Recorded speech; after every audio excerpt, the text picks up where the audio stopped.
Ujú.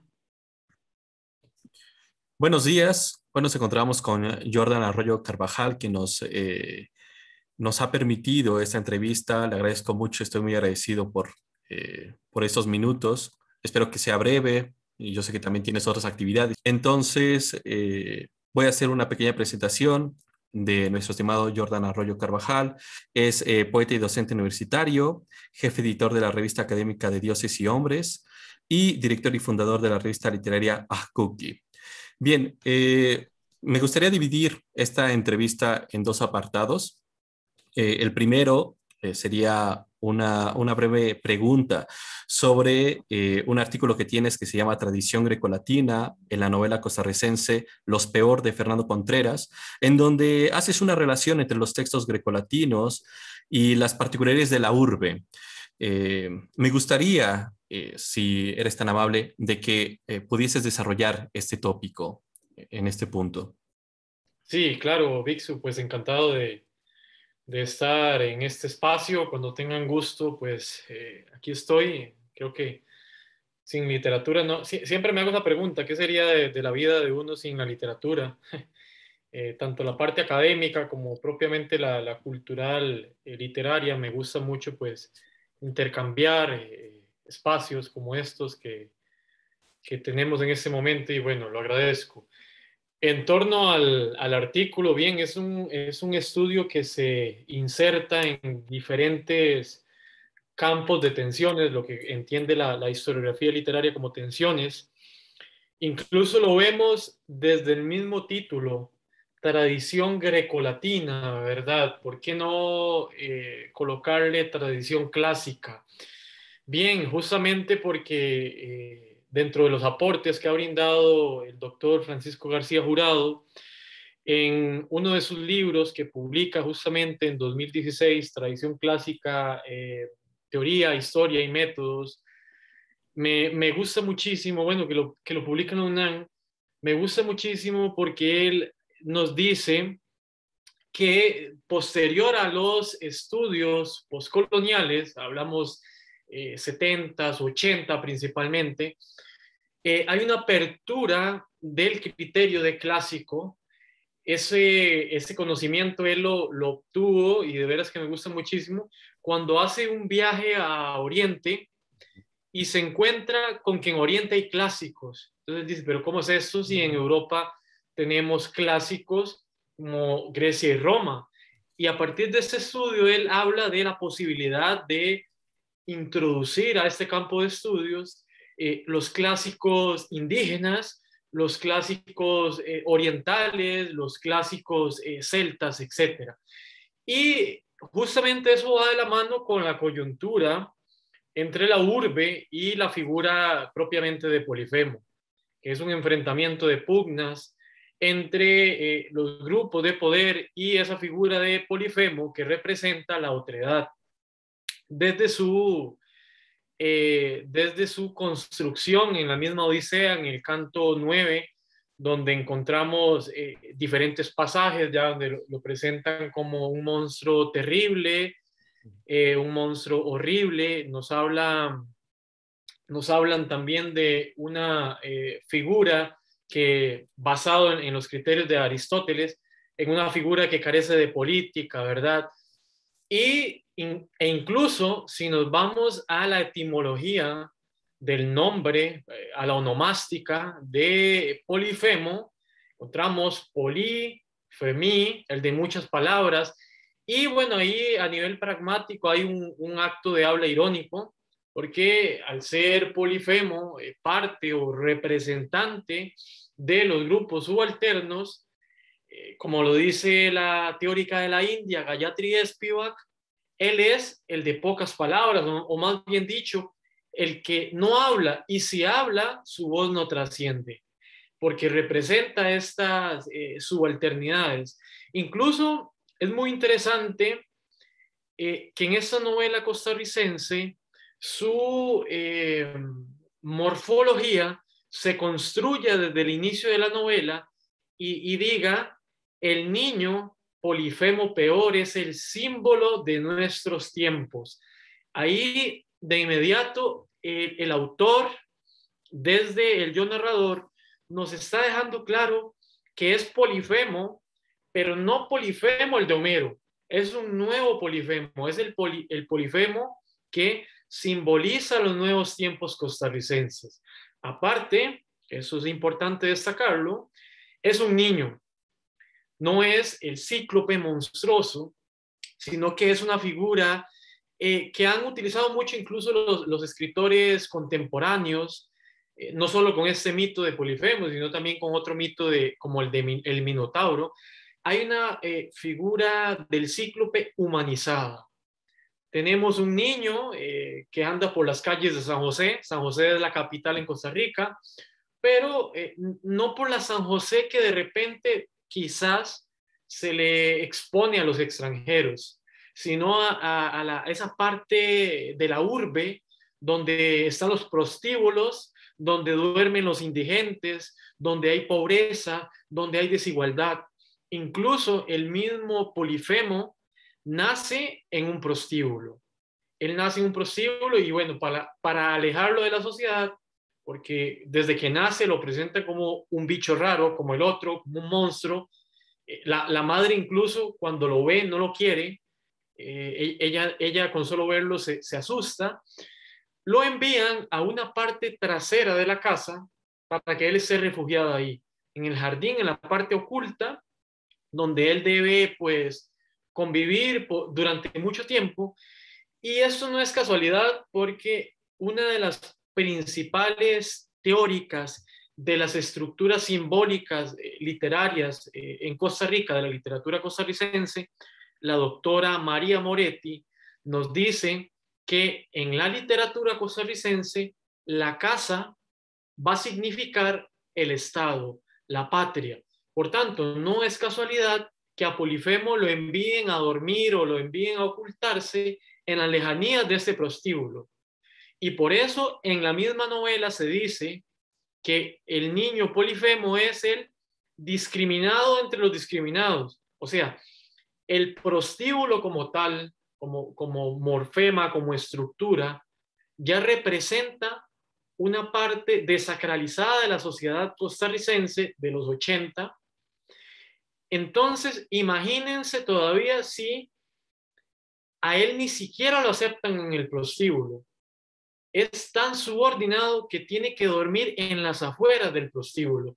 Y así, bueno, conforme va evolucionando, va desarrollando la trama de esta novela, pues nos encontramos un texto donde ya no les queda más alternativa que permitirle al niño, al personaje, que salga a la sociedad. No lo pueden tener durante toda la trama textual encerrado. Y bueno, ya le brindan la posibilidad de que salga, pero que eso también es muy importante a nivel de el análisis de la vestimenta de los personajes. Le dicen que él puede salir únicamente con una gorra. ¿Por qué con una gorra? Porque una de las características peculiares de este personaje para ubicarlo como un personaje extraordinario, como un personaje raro, extraño, monstruoso, es que él es un niño que tiene un solo ojo en su frente. Entonces, la intención de que su madre y su familia le diga que él debe salir a la calle con una gorra es para que los demás niños y la gente en general no se dé cuenta de esa rareza. Sin embargo, bueno, al final, esta novela tiene una particularidad. Es una novela escrita desde las partes desacralizadas de la urbe y para las partes desacralizadas de la urbe. Por tanto, Polifemo no se va a encontrar con personajes de las clases altas. Él siempre va a topar con otros niños pobres, va a topar con indigentes. Y un caso muy curioso que destaco muchísimo de esta novela, uno de los personajes que quiere muchísimo a este niño y no lo ve como el raro, siempre lo protege y está intentando enseñarle latín y griego, es su tío Jerónimo Peor. Y Jerónimo Peor era un monje. Con mayor razón, es otro de los personajes extraños o de los personajes subordinados de la novela. Incluso a él, por estudiar latín y por estudiar religiones, por estudiar griego, más que todo latín, lo califican como el extraño, como el loco, incluso en el mismo prostíbulo, las prostitutas se desnudan, le colocan sus manos en los pechos para que intente tener relaciones sexuales con ellas, pero como él representa una figura eclesiástica que es símbolo de cierta época costarricense que viene en decadencia, él no cae en lo que desde el cristianismo entendemos como el pecado. Y bueno, dentro de esta estructura diferente de la otredad, ¿verdad? De esa pugna entre esto y el otro, Jerónimo anda con el niño, no lo ve como el diferente, lo educa y demás. Y al final, bueno, el niño Polifemo termina entablando amistad con otros niños. Los niños pues no se burlan de él, no hay ningún tipo de discriminación de por medio, pero este texto ha sido uno de las novelas quizás más recibidas por la crítica literaria costarricense, aunque nunca se había trabajado desde la tradición clásica, desde la intertextualidad, ningún académico había visto esa recepción, ese hipotexto con Homero ni con Ovidio, y se ha trabajado mucho en el sistema educativo costarricense para enseñarle a los estudiantes por qué no hay que discriminar a un ser humano. Y no es casualidad, que es otro de los rasgos donde podemos hacer una distinción entre el polifemo homérico y el polifemo de Contreras, no es casualidad que este niño se llame Polifemo peor. Toda la familia que envuelve la trama textual de esta obra es la familia peor. ¿Por qué? Porque son los peor dentro de los peores. Y por eso, como les dije anteriormente, es que está en un prostíbulo. El espacio es esa desacralización del contexto costarricense que en plena década de los 80 está sufriendo grandes crisis económicas, grandes crisis del Estado benefactor, y hay un quiebre también o hay un atentado contra las humanidades. Se empiezan a atacar muchísimo las humanidades, la filología empieza a tener cada vez menos relevancia, los estudios educativos cada vez más, y no es casualidad que el autor de la novela sea graduado en filología española de la Universidad de Costa Rica. Tiene todos los conocimientos, tiene todas las bases, llevó cursos de literatura griega, de literatura romana, de latín, de griego en la Universidad de Costa Rica. Y bueno, esto le permite, dentro de los diferentes intertextos que hay en la novela, mencionar a autores como Catulo, Marcial, Ovidio, y principalmente presentar o exponer en la obra literaria pasajes en latín, porque hay una necesidad por parte del autor de revalorizar la importancia de los estudios de la lengua antigua en la sociedad moderna o de los siglos o de los 80 en Costa Rica. Recordemos que esta novela se publica en 1995, hay un contexto profundo de muchísimas coyunturas en el país, y en relación también con esa pregunta que me hace de la urbe, a mi criterio, toma un papel importantísimo, vital, los estudios culturales que nacen en la Universidad de Cambridge en los 60. ¿Por qué? Porque si nos basamos, por ejemplo, en Jaus, quien dice que el lector es el que le da vida al texto, el académico normalmente está resucitando o dando nuevas posibilidades de lectura a un texto. Con los estudios culturales encontramos la posibilidad no solo de leer las obras literarias con otro ojo, sino también los escritores tienen la posibilidad de escribir desde la multiculturalidad. Por tanto, en esta obra también hay un interés en el autor en presentar a Polifemo como un ser híbrido en San José que va a representar tanto los personajes marginales como una oleada de migraciones que se dio en Costa Rica durante los 80, donde llegaron principalmente nicaragüenses, pero también muchísimos asiáticos. Entonces ya estamos en una literatura costarricense contemporánea, e incluso no solo costarricense, podríamos hablar hispanoamericana en general, que la podríamos entablar con gran argumento como una novela polifónica o una novela construida desde las heterogeneidades dialógicas. Es una obra totalmente heterogénea. Perfecto, muchas gracias, estimado Jordan. Me parece sumamente interesante la forma en que hay una correlación de los materiales literarios respecto a las posibilidades hipotextuales que tú has mencionado de la tradición grecolatina para ir configurando lo que podría ser la capa basal, la capa conjuntiva y cortical de una sociedad como la costarricense en relación a dos polifemos, ¿no? También me recuerda mucho esto que acabas de mencionar sobre el latín y el griego como una mirada enrarecida frente a determinadas sociedades, ¿no? Me recordó mucho la novela El alienista, ¿no? Donde aquel personaje que aprende griego y latín y lo introducen digamos, a un espacio en el cual pues se le recrimina esa conducta, ¿no? Del por qué dejó de jugar, del por qué dejó de hacer lo que cotidianamente hacías y por qué se dedicó a estudiar griego y latino. Entonces me parece muy sugerente lo que acabas de mencionar. Y bueno, el segundo apartado es una publicación que estás trabajando, por lo que tengo entendido, y pues es una correlación del mitema de la muerte de los hijos a través de nodos de los materiales literarios, como podrían ser Medea de Eurípides, La Malinche, La Llorona o Coatlicue, ¿no? En correlación, podríamos pensar a este apartado. ¿Qué nos podrías mencionar, estimado Jordan?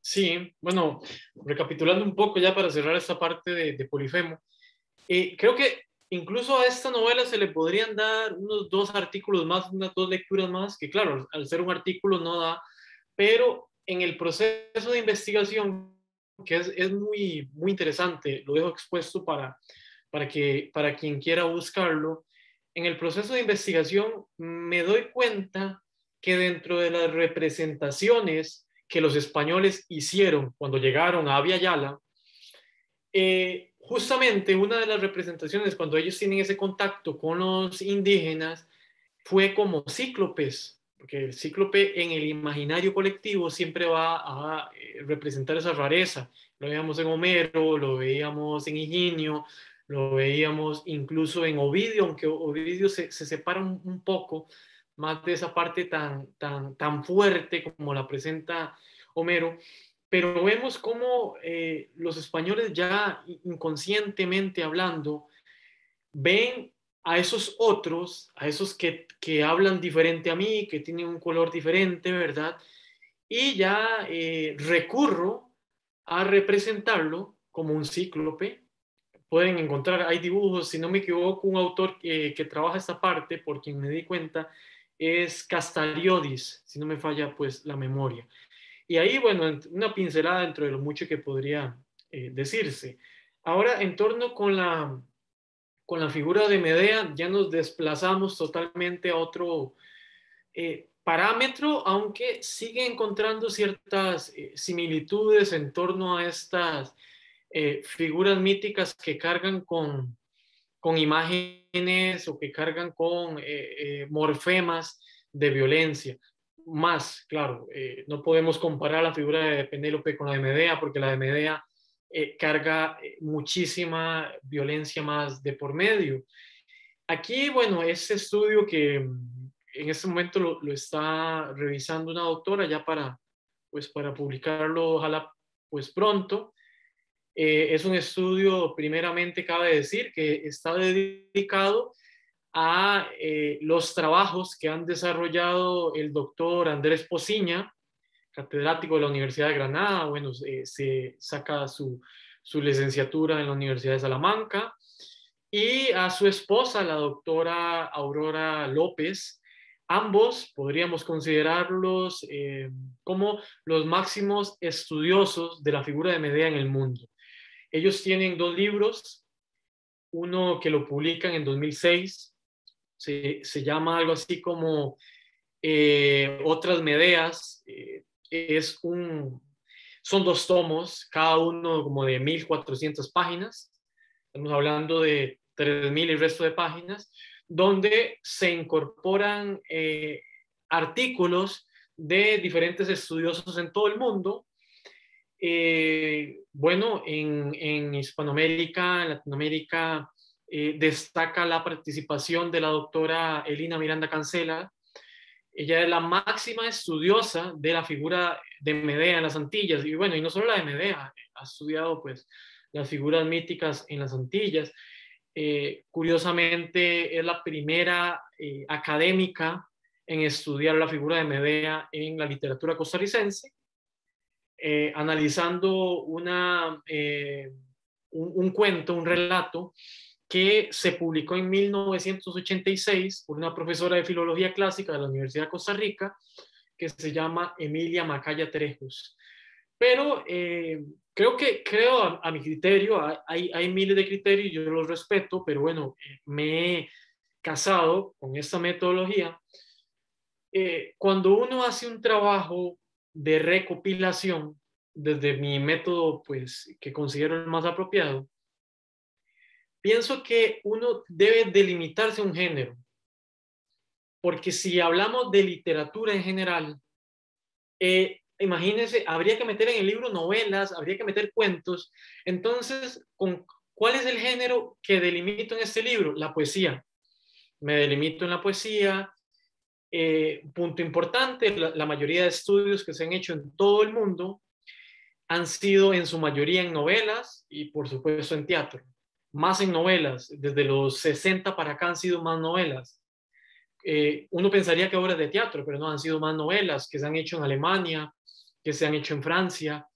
Hay algunos estudios en cuentos, pero en poesía es mínimo, y lo que se ha hecho ha sido básicamente en España. Bien, entonces me encuentro ya pues indagando, me encuentro que en Costa Rica se publica en 1982 la primera figura de Medea, no solo en la poesía costarricense, sino en la poesía centroamericana, es decir, lo que incluye El Salvador, Nicaragua, Honduras, Guatemala, adelantándose este texto que se llama La mujer que conduce el coche, de Mía Gallegos, adelantándose autoras reconocidísimas como lo son Claribel Alegría, nicaragüense salvadoreña, Luz Méndez de la Vega, Gioconda Belli, que también ha trabajado la figura de Medea, ha trabajado la figura de Penélope. Y cuando logramos entablar, conectar ya la figura de Medea no solo como una imagen europea, podemos hablar entonces de la Malinche, y justamente una de las autoras que rompe con el imaginario de la Malinche traidora, con el imaginario de la Malinche maléfica, la crítica la ha llamado la Medea americana. Nos encontramos con un poema de Rosario Castellanos, que ya rompe por mucho. Si no me falla la memoria, este poema de Rosario Castellanos se publica en 1992. Los 80 y los 90, nuevamente relacionado con el tema de Polifemo, son vitales. Entonces, aquí encontramos quizás, entrado el siglo XXI, nuevas lecturas que estaban dormidas, que quizás ya estaban ahí, pero nadie se había dado cuenta, pero nadie le había prestado atención, y nadie había dicho, mira, pero en América tienen su Medea. ¿Por qué nadie le ha prestado atención? ¿Por qué nadie ha trabajado ese tema? Y incluso podría decir que en estos grandes estudios que realizan Andrés Postiña y Aurora López, uno publicado en 2002 es la fecha exacta, perdón, y el otro, publican 2 tomos en 2002 y luego vuelven a sacar otro libro porque son tantísimas Medeas que sacan otro libro que se llama Nuevas Medeas, lo publican en 2010 y puedo decir abiertamente que si en estos libros hay 100 artículos, 98 son sobre Europa. Es la realidad. Lastimosamente lo que es Costa Rica, Guatemala, México, Argentina, Colombia, etcétera, en torno a este panóptico, como lo llamaría Bakhtin, la academia, mayormente concentrada en lo europeo, le ha prestado muy poca atención. Sin embargo, eso no quiere decir que no tengamos material para trabajar. Hay muchísimo. En México se trabaja para bien. Un gran ejemplo es el doctor David García Pérez, que trabaja esta recepción, esta resemantización en la literatura mexicana. El caso de Vixo también, que lo ha estudiado. Carlos Mariscal de Gante, estudiando a Alfonso Reyes. Bueno, pero si hay una invisibilización en México en torno a esta manera de recibir la literatura, en Centroamérica es todavía más fuerte, muchísimo más fuerte. Y no es un asunto que esté exponiendo porque yo lo considere así, no. Tengo argumentos, tengo pruebas, me encuentro un libro que publica López Férez en 2010, donde da espacio a diferentes académicos para que hablen sobre la tradición clásica y el tratamiento de los mitos en la literatura hispanoamericana e iberoamericana, él la llama así. Y aquí hay un autor, Martínez Hernández, publica un estudio que se llama Mitos en la literatura centroamericana de hoy. Se concentra en El Salvador, en Honduras y en Costa Rica. Pero bueno, lo leo y es un estudio que deja muchísimo por fuera. Da una imagen como que en Centroamérica lo clásico, ese componente, esa hipertextualidad, como lo llamaría Cristeva, es muy vaga, es muy básica. E incluso en este libro, a pesar de que se publica en 2010, dejan por fuera La mujer que conduce el coche de Mía Gallego. O sea, no existe, es que a veces hasta es doloroso la visión tan pobre que se tiene de la literatura en Centroamérica. Y bueno, a raíz de eso he tratado de sumarme en ese campo. En la literatura costarricense tenemos muchísimas malinches para bien. Creo que es un tema que toca mucho al istmo en general, a sus memorias, a sus dolores. Y si nos desenfocamos un poco de la parte violenta y nos hablamos un poco más de la parte positiva, creo que la Malinche es vital porque permite ese encuentro de culturas que marca un acontecimiento histórico que no se puede dejar de lado. Es la hibridación lingüística entre el español, entre el castellano y las lenguas indígenas que ya se hablaban. Es un encuentro híbrido entre la filosofía occidental, mayormente platónica, aristotélica, y la filosofía de las cosmovisiones de nuestros indígenas. Eso expande el panorama cultural, lingüístico, social, ideológico, etcétera. Cómo se nutre el mundo europeo, por ejemplo, con alimentos y palabras como el aguacate, aguacatul, achotl, y así vamos viendo cómo se nutre la lengua. Y no es algo que sea nuevo, porque incluso desde los griegos ya tenían contacto con otras culturas, y esto va sumándose a una multiculturalidad en tanto nuevos dioses, nuevas palabras, nuevas tradiciones, nuevas herencias culturales, etcétera, etcétera. Y yo quisiera, pues, leerles un poema que compilo en este libro justamente para que ustedes vean cómo este poema de la doctora Magda Zavala permite una hibridación en el máximo sentido de la palabra. ¿Por qué? Porque en este poema está la parte de la Malinche en su encuentro con Hernán Cortés, pero también está la parte de la Malinche que remite a la memoria para traer a colación el caso de Medea. Voy a leerles un momento el texto para que ustedes lo puedan pues escuchar. Como les dije, es de la doctora Magda Zavala. Y este texto, bueno, yo lo estudio, por eso es que me di cuenta de este asunto. En el título tiene un intertexto de Sor Juana Inés de la Cruz. Por aquí lo tengo. El poema se llama Yo la más culpable. Y me encontré, vamos a ver por aquí, que Sor Juana tiene un poema que dice: yo, la peor del mundo, Juana Inés de la Cruz. Entonces, esta doctora costarricense se basa en ese intertexto para titular su poema.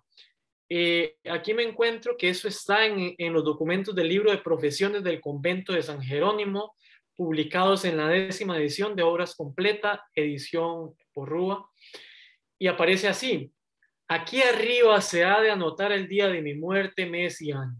Suplico, por amor a Dios y de su purísima madre, a mis amadas hermanas las religiosas que son y en lo adelante fueren, me encomienden a Dios, que he sido y soy la peor que ha habido.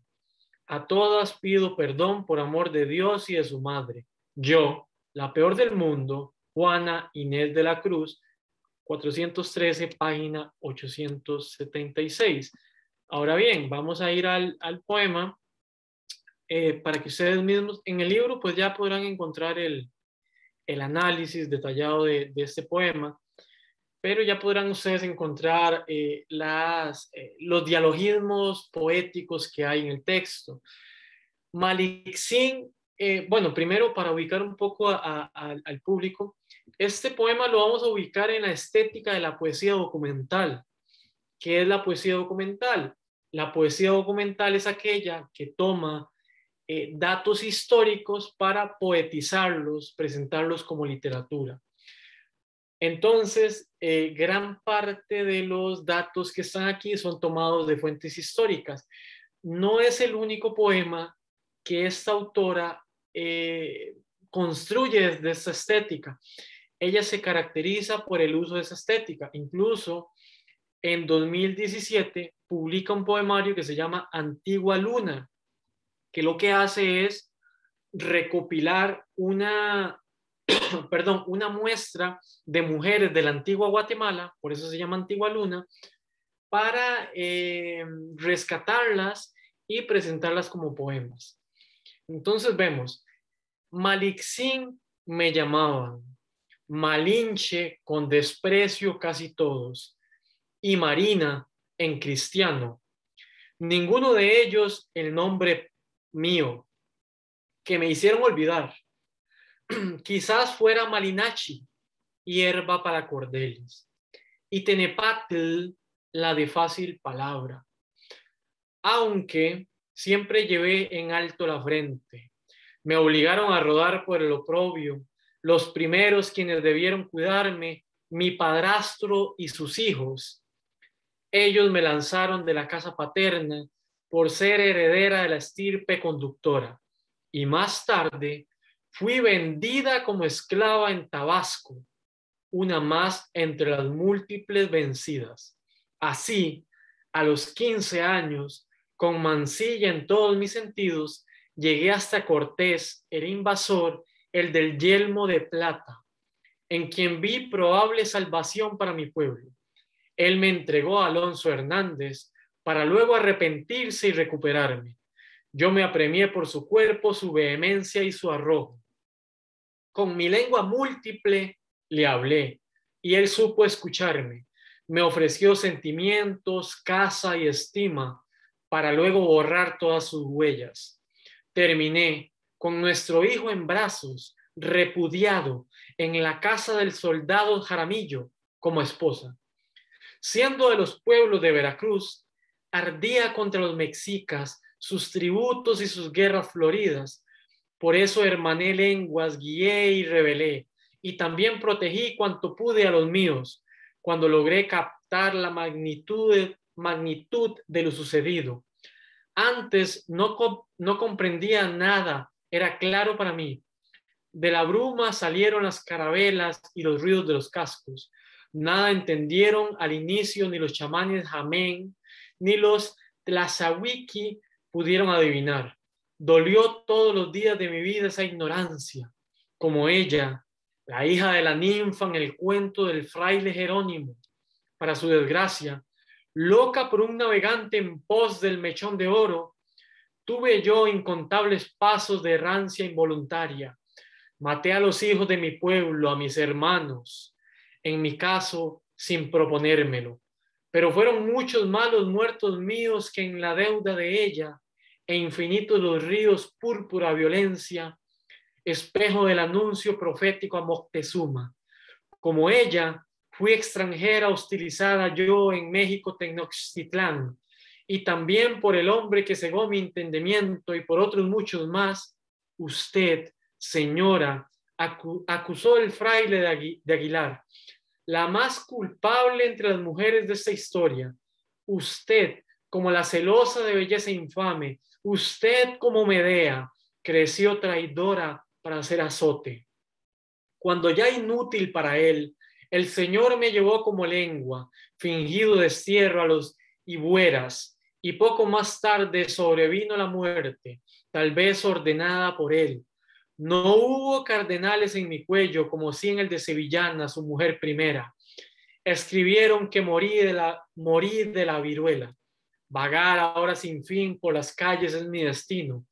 Convertida en diluvio amargo, retumbos en tormenta los sollozos que no acaban, por los que no entienden ahora y más por los que operan entendiendo, en esta nueva orilla del tiempo, al filo de otro exterminio. Entonces vemos ahí en ese poema cómo bien hay la referencia, ¿verdad?, a la Medea, incluso ahí cuando dice que se le recuerda a Malinche en el agua, en el río, remite al antes de donde deriva. Tenemos que dejar claro que Malinche, contrario a Medea, tiene una historia y una historia mítica. La historia que está documentada y la historia que se hace mito a través de los textos, a través de la literatura. En este poema hay una mezcla entre la Malinche mítica como la Malinche histórica. Y bien, según las fuentes, si consultamos las fuentes, vamos a encontrar que hay un antes de esta figura mítica de la Malinche, de Malinachi Tenepatl, que remite a Coatlicue, que es la diosa de la fertilidad. La diosa de la fertilidad justamente tiene que sacrificar a sus hijos, pero con una idea de que estos hijos van a resucitar como seres inmortales. Justamente es una parte que recoge Apolodoro, perdón, que recoge Jean-Pierre, no es el mitógrafo, bueno, ahorita se me fue el nombre, pero hay un mitógrafo que se encarga de incluir esa parte que no incluye Eurípides, que es un antes de que Eurípides presentara a Medea como la asesina, es el primero en presentarla como la asesina. Hay una versión del mito que presenta a Medea como una mujer que entrega sus hijos a Hera para que los sacrifique en una pira con la idea o con la intención de que estos hijos se conviertan en seres inmortales. Ahí hay una conexión entre este mito de Coatlicue y la versión anterior a Eurípides del mito de Medea. Otra conexión hay miles de conexiones. Otra conexión que podemos hacer, etimológicamente hablando, Medea viene del verbo medeio, que algunos autores han calificado como la sabia o la que tiene habilidad de palabra, y Malinachi, también Malinachi Tenepatl, la de fácil palabra, también se entabla con esa figura femenina que se le es muy fácil la retórica. Recuérdense que Hernán Cortés sustituye a este fraile por Malinche y la utiliza como una mejor traductora. Le sirve como puente de comunicación entre el español y el náhuatl. Y el Malinachi, que lo vamos a entender como la mujer que tiene poder sobre las plantas, también nos remite a esa versión más propiamente de la Medea como la hechicera, que es la que tiene poder sobre las pócimas debido a su relación con Hécate. Incluso algunas fuentes la llegan a presentar como hija de Hécate y hija también del Sol. Y bien, y así podemos entablar diferentes relaciones. Tal vez si me deja compartir un momento pantalla, les muestro un momento, Sí, por favor, si quieres compartir, comparte, no hay ningún problema. Es que dice que debe habilitarme. Dame un minuto.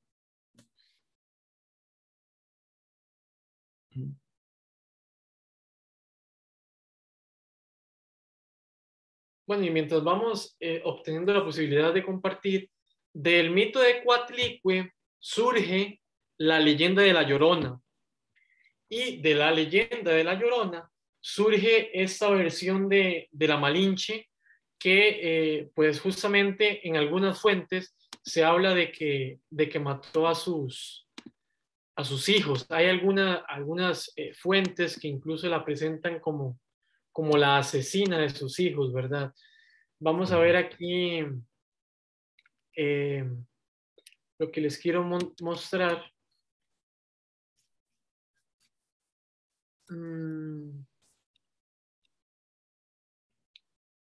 Ok, aquí dice Bernardino de Sahagún, en su Historia General de las Cosas de Nueva España, 1540-1985, menciona, más bien, pero dice, para Fray Bernardino de Sahagún, perdón, en su Historia General de las Cosas de Nueva España, Malinche proviene de Cihuacuatl, diosa de la fertilidad. También lo podemos entender como Coatlicue, que también puede aparecer como Coatlicue. Esta era una mujer serpiente que salía con su cabello suelto por las noches. Utilizaba un vestido blanco para llorar. Ahí está más clara la relación con la Llorona. Por el asesinato de sus hijos, que ya se expusieron en los puntos anteriores en el libro respecto a la versión eurípida. Pero en términos de literatura comparada, el tema se expande. Por eso es necesario indicar que el mito de la diosa que llora por el asesinato de sus hijos es uno de los antecedentes de la leyenda de la Llorona, que con base en Antón permite crear el siguiente árbol genealógico. Entonces aquí vemos, bueno, Antón nos menciona, Coatlicue es una divinidad azteca, madre de Huitzilopochtli, su hijo más aguerrido, que se representa como un amanecer. Su nombre significa en náhuatl la de falda de serpientes, diosa terrestre de la vida y de la muerte. También recibida los nombres de Tonantzin. Aquí, bueno, encontramos esta genealogía, Coatlicue, Llorona, Malinche, justamente que es parte de lo que les quería pues informar. Y también otra parte pues importante, durante sus inicios, antes de tergiversarse su nobleza, porque Malinche en la versión histórica, no la mítica, era una mujer noble, era casi que una erudita, como lo podríamos ver hoy. Menciona aquí Candia y Manríquez, la primera diplomática de la conquista española, pues ofició los encuentros entre los miembros reales de su comunidad y el supuesto enviado de Quetzalcóatl. Los indígenas confundieron a Cortés con Quetzalcóatl, ¿verdad? Y aparte, podemos hacer una analogía entre Quetzalcóatl y Jasón. ¿Por qué? Porque cuando Jasón va a buscar el vellocino de oro, viene por mar. Cortés también viene por mar. Entonces es ese otro extraño que viene de otra tierra, destacando por su capacidad de interpretar igual que Medea y reproducir las palabras de sus hombres, la de sabia palabra, sintiendo en su interior que ya no solo es una mujer al servicio de los conquistadores, sino a través de ella se produce un puente. Aquí es lo que quiero justamente enfocar importante, no solo el tema de la violencia, el puente entre dos culturas, entre España y las culturas mesoamericanas, que es vital. Vean entonces la riqueza que tiene esta figura de Malinche como Medea mesoamericana. Y otro punto que me encuentro, que les quiero pues mostrar, es cómo la primera Medea, fíjense que es mexicana, la primera Medea mesoamericana en hallarse hasta este momento fue escrita por Jesús Sotelo Inclán en su obra Malixín, a la cual se le denomina la Medea mesoamericana. Esto a nivel de, bueno, ya más propio de la Malinche. En Costa Rica, no sé, tal vez si Vixu tendrá ese dato claro, es un tema que realmente se necesita un equipo de investigación, pero me encuentro un dato me parece muy relevante. Me encuentro que la primera versión de La Llorona, donde ya está inmanente el posterior imaginario de la Malinche, normalmente conocida culpable, la escribe el escritor Manuel Argüello Mora en un relato que titula La Llorona y se publica en 1899. Sería muy interesante, posterior a este libro que voy a publicar, que se hagan hallazgos o se mencionen textos de La Llorona anteriores a esta versión de 1899. Sería muy interesante.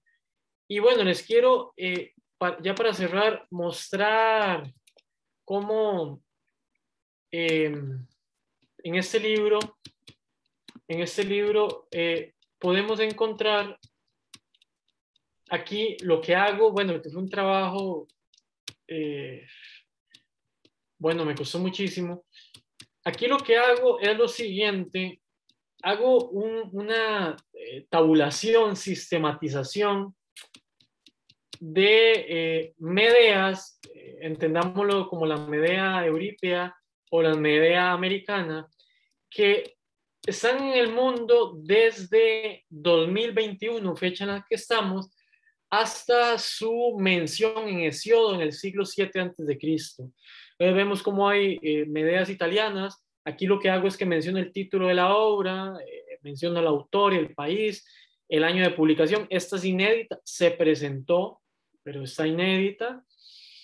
Y así con todas, ¿verdad? Consecutivamente, una las analizo más que otras, si tienen crítica literaria o si las he podido leer, las analizo, menciono citas, argumento por qué se puede relacionar con la Medea eurípea. Hay muchísimas versiones mexicanas, incluso son las que más abundan.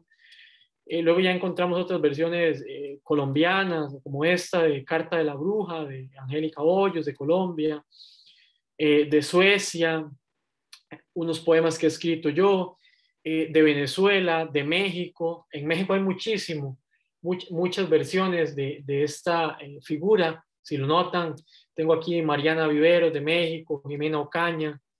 En Estados Unidos, en España hay muchísimas también, pero ya como la versión eurípea. En México ha calado muchísimo la versión más de Malinche. Y bueno, ahí encontramos todos esos cuadros desde 2021, siglo XXI, pasamos al siglo XX, ven ahí la sistematización del producto. En el siglo XX hay muchísimos después de los 60. Es claro por los estudios culturales que les mencionaba, ¿verdad? Luego ya hay un sesgo, pasamos desde los 60 a los 50, más europeo. Esto es un texto muy rico, Medea 55 de Elena Soriano. Es una parodia del mito griego. Y ahí, bueno, vamos bajando, 40, 30, los 20. Llegamos a 1800, que ya no es tan rico como el siglo XX. Y conforme vamos bajando va a ir disminuyendo el asunto. En 1700 hay más óperas que nada. Son más óperas. Ya literatura propia son muy pocas, muy, muy, muy pocas. En 1600 igual hay mucha ópera, muy poca literatura. En 1500 sí se trata bastante el asunto, más que todo retomando el mito de Jasón y los argonautas en la literatura de caballería, como esta de Espejo y Príncipe y Caballeros, que se toma el mito de Jasón y los argonautas como trama para desarrollar la obra. El Caballero del Febo, aquí utiliza el mito de los argonautas también. Y se utiliza la figura de Medea particular porque es una figura de Medea que sirve como puente. Los personajes llegan y le consultan a Medea si les puede prestar libros de hechicería que están colocados en un castillo, en un sitio especial, y a través de estos libros de hechicería, los personajes de las obras o los hablantes líricos, si son poemas, tienen acceso a estos conocimientos. Entonces se sigue reproduciendo esa imagen de la Medea hechicera que nos presenta Apolonio de Rodas, más como bruja, ¿verdad? El Belianís de Grecia, todos estos libros utilizan la versión de Medea como la maga. Está la Medea en Portugal, que es muy interesante también. Y ahí, bueno, vamos bajando, llegamos al 1400, hay menos versiones, muchísimo menos. En 1300 solo me encontré una. Alfonso X en la General Historia menciona el mito de Medea. 1100, que estos forman parte de los ciclos troyanos, de las obras de los ciclos troyanos.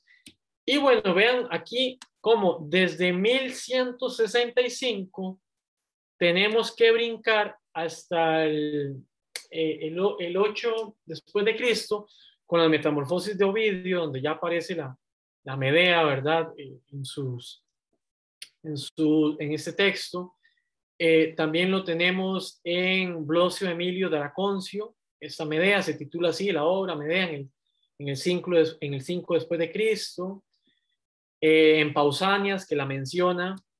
La Biblioteca Mitológica de Apolodoro. Medea Exul de Quinto Enio. Y bueno, así vamos bajando. Séneca, claro, no podemos dejarlo, hasta llegar a la última, que es la versión que nos presenta Hesiodo en la Teogonía, que la tienen, que es básicamente una cuestión genealógica, donde presenta los orígenes de la Medea, que la presenta ya como una Medea que viene de sus orígenes sagrados, ¿verdad? Y aquí tengo en Hesiodo, todavía no se le menciona como bruja, maga o hechicera. La primera vez que esto se hizo fue en la Pítica, en la Pítica 4 de Píndaro. Y de allí el énfasis ya expuesto y explicado. Y así ese trabajo que pueden ver son 517 páginas. La idea es que salga pues ahora en 2015, si no pues a inicios de 2022, que hace esa conexión que de repente no se había hecho entre la Medea de Euripia y la Medea mesoamericana, prefiero llamarla mesoamericana, que más allá de esos temas políticos, que está bien en cierta parte, si no caemos en el cliché, marca, como lo he dicho, ese encuentro vital entre culturas. Sí, perfecto, estimado Jordan. Me parece sumamente importante lo que acabas de mencionar. Me hace recordar una frase Ramón Iglesias que decía que al mexicano lo cortés no le quita lo Cuauhtémoc, ni lo Cuauhtémoc le quita lo cortés, ¿no? Es reconocer, de hecho, para poder operar, ¿no? Dentro de las coordenadas materiales o de materialidades primogenéricas, segundogenéricas o terciogenéricas, o de MI del mundo interpretado, o de M, ¿no? El mundo en correlación a los sujetos de un lugar de enunciación en específico, tiene que comprender específicamente su historicidad, y su historicidad implicaría hacer este puente, ¿no? Y permitir a estos sujetos que operan en esas coordenadas rescatar los elementos más potentes que podrían retomar de uno y otro lado del orbe, ¿no? Y creo que eso es lo importante en lo que acabas de mencionar. Este puente es develar la riqueza del pensamiento que existe tanto de este lado del orbe como del otro, y digamos, esto yo creo que es lo que va a permitir a las sociedades de Hispanoamérica reencontrarse y digamos, ir construyendo operaciones de mayor calado y mayor potencia, ¿no? No podemos negar ni un apartado de la historia ni otro, porque la historia, digamos, no es una selección específica, ¿no? De las personas del presente, ¿no? Sino ha sido una densificación específica de reliquias y relatos que se han solidificado y que se han condensado a lo largo de la historia, y reconocer la riqueza de esta consolidación factual per, debe permitirnos, ¿no? Poder operar con mayor precisión, con mayor potencia, con mayor calidad, tanto en los materiales gráficos como en las objetivaciones factuales que puedan tener los agentes que comparten estas sociedades, ¿no? Así como tú lo ves en Costa Rica, lo podemos ver en México, en Brasil, en Argentina, en Chile, en Colombia, en la misma España, ¿no? Creo que ese puente es necesario, y bueno, te agradezco mucho por esta invitación que haces, estimado Jordan. Eh, si no quieres agregar algo más, podríamos ir finalizando esta sesión. Sí, no, pues darle las gracias y cuando tengan gusto, pues aquí estoy a disposición. Uno de los, creo que el libro no necesariamente tiene por qué tener conclusiones, porque creo que este tema, más que conclusiones, lo que nos permite son hallazgos. Y ahí una de las preguntas para el lector del libro es cómo de manera racional me responde ustedes, esa conexión entre Coatlicue, entre esa mujer que sacrifica a sus hijos para hacerlos inmortales, y esa Medea antes de la versión de Eurípides, que entrega a sus hijos a Hera, también para que los metan en una pira y se hagan inmortales. Pero más que enfocarse en eso, es en abrir la idea a la multiplicidad, a la pluralidad, a la heterogeneidad que permite el estudio de los mitos, no como una estructura monótona, sino como algo amplísimo, como nuestras propias culturas. Costa Rica está repleto de chinos, está repleto de indígenas, está repleto de colombianos, muchísimas hibridaciones culturales que se ven en los mismos mitos. Entonces, esa es la idea de ver la importancia de estos enfoques para seguir defendiendo la importancia que tienen las estructuras míticas, simbólicas, en nuestras culturas, en los estudios en general, porque sabemos ambos y bueno, muchas personas que estos estudios y la cátedra de estudios de mitos, de lenguas antiguas, son sumamente atacadas porque dicen que no sirven para nada. Pero este tipo de estudios justamente permiten defender que sí sirven y muchísimo para abrir puentes, para abrir comunicaciones entre no solo dos mundos, sino muchísimos mundos. Bien, entonces ahí pues quedo a la orden y muy agradecido por el espacio de diálogo.